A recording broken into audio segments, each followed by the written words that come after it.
things that are eternal in their nature that Jesus was saying, the presence of God is here among you, and you're worried about what you're going to eat, and you're worried about what you're going to wear. You see, very quickly Jesus decided that he divided their worries into two categories.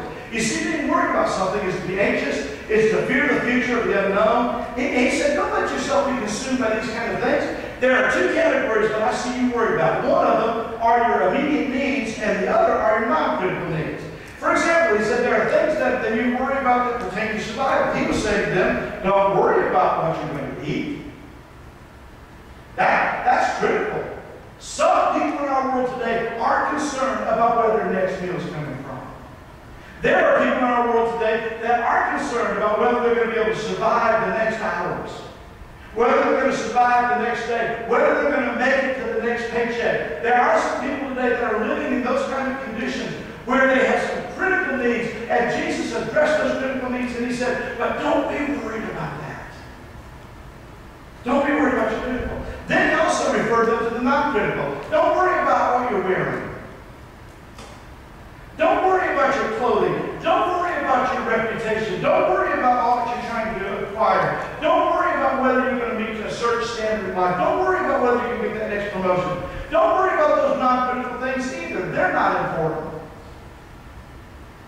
Now, where are you in your worries today? Are you worried about the essentials of life? Jesus said the same thing. Don't worry. Are you worried about how you look? Are you worried about your reputation? Are you worried about your standard in life? God says the same thing.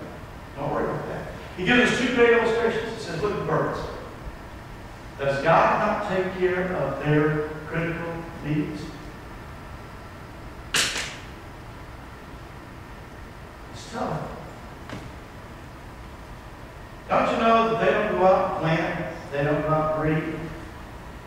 They don't do anything, but that their critical needs of where their food comes is taken care of by God, the Creator. Don't you know your Heavenly Father is more than your Creator? That He's also your Father who will take care of your critical needs? And then he said, take a look at the lilies of the field. Have you ever seen anything more beautiful than that? I love Easter time. I love Easter lilies, don't you? I think there's nothing more beautiful on Easter Sunday than to have a sanctuary filled with Easter lilies. They're beautiful. And the more you have, the more beautiful they are. I think they're just probably one of the most beautiful flowers that I've ever seen. They're just wonderful. And have you ever taken a look at one of them and said, wow, they're beautiful? And you know what Jesus said? God brought the beauty to that. Did that flower get up in the morning and say, what am I going to wear today that's going to make me look beautiful? Did that flower today say, I don't want to be white anymore, I think I'd rather be red today because I'd be more beautiful if I were red, not white? Did not that flower just have a natural beauty about it because God created it that way? You know, some of us are worried about the way we look. We're worried about what we're wearing. We're worried about what we're driving. We're worried about what house we live in.